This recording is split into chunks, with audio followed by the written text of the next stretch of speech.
Hey guys, welcome back to the channel. In this tech tutorial video, we're going to reveal to you how you can access and use the Find on Page tool on PaleMoon browser. So let us dive into this. So guys, launch the PaleMoon browser and let's assume, for instance, you would like to look for a specific word on the page or website you're currently at. So let me go with this example page here. To navigate to the Find on Page feature, click into PaleMoon menu in the top left and click into Find Next. After that, you will see that bottom bar here.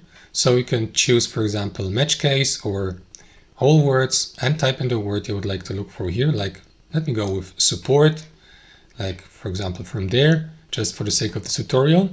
Then press enter and you will see all the entries that match the search expression, search term here highlighted. You can navigate through these by clicking into next or previous.